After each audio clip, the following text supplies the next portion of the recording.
হে মোৰ প্ৰিয় দৰ্শক, মই আজি গৈ আছোঁ বৰ্তমান চলিত এখন অতি জনপ্ৰিয় অসমীয়া ছবি ভাইমন্দা চাবলৈ। তো বলক আপোনালোককো লৈ যাওঁ।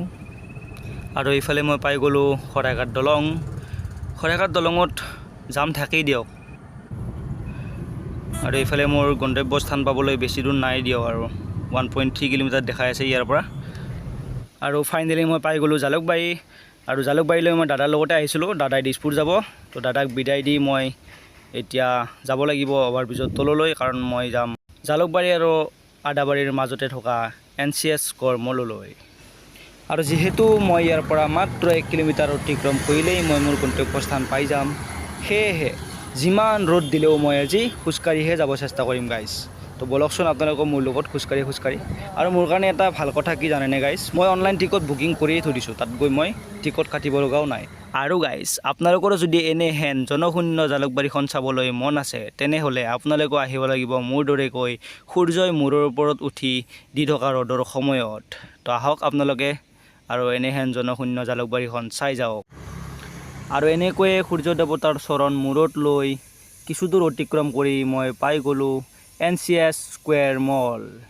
আৰু এই বিল্ডিংটোৰ গাইজ 5 নম্বৰ ফ্ল'ৰত প্ৰায় 5-6টামান চিনেমা হল আছে, আৰু তাৰে ভিতৰত এটাত মই চাবলৈ গৈ আছোঁ ভাইমন্দা। তো বলক পলম নকৰি মই আপোনালোকক ভিতৰ ভাগলৈ লৈ যাওঁ। আৰু ভিতৰ ভাগত সোমাই মই মনে মনে এটা হলত সোমাই গ'লোঁ, আৰু দেখিলোঁ ইয়াতে ভাইমন্দা চলি আছে অলৰেডি। ইয়াতে শেষ হ'ব হ'ল বাৰু, কিন্তু মোৰ শ্ব' আছে 12:15ত। আৰু তাৰ পৰা ওলাই আহি মই ইয়াতে বহি ল'লোঁ। আৰু এই মানুহখিনিৰো চাগে মোৰ শ্ব'ৰ সময়তে তেওঁলোকৰো শ্ব'টো আছে, চ' ইয়াতে বহি আছে সকলোৱে। আৰু এনেকৈ কিছু সময় অপেক্ষা কৰাৰ পিছত আৰম্ভ হৈ গ'ল ভাইমন্দা।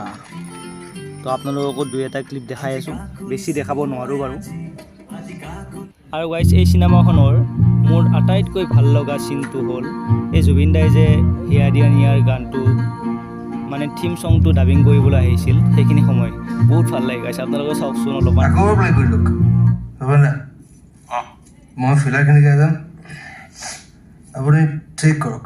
ঠিক আছে জুবিন, আৰম্ভণিৰ পৰা কৰিছোঁ, গাবা।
তো চালোঁ ভাইমন্দা।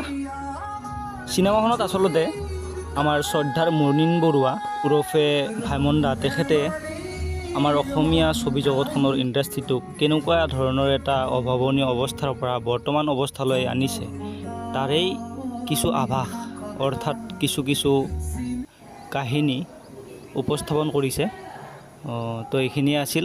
আপোনালোকে যদি কোনোবাই চাইছে, কমেণ্ট বক্সত কমেণ্ট কৰি জনাব কেনেকুৱা পাইছে। আৰু যদি চোৱা নাই, আপোনালোকে নিশ্চয় ভাইমন্দা চাবলৈ আহক। আৰু মোৰ দৰেকৈ যদি কোনোবাই অকলে ভাইমন্দা চাবলৈ আহিছে, তো তেনেহ'লে আপোনালোকেতো কমেণ্ট বক্সত কমেণ্ট কৰি জনাবই। তো এনেকৈ ৰাস্তাৰ কিনাৰৰ পৰা নাংমান চাওমিন খাই আৰু পানী খাই ভিডিঅ'টো সমাপ্ত কৰিছোঁ। ধন্যবাদ।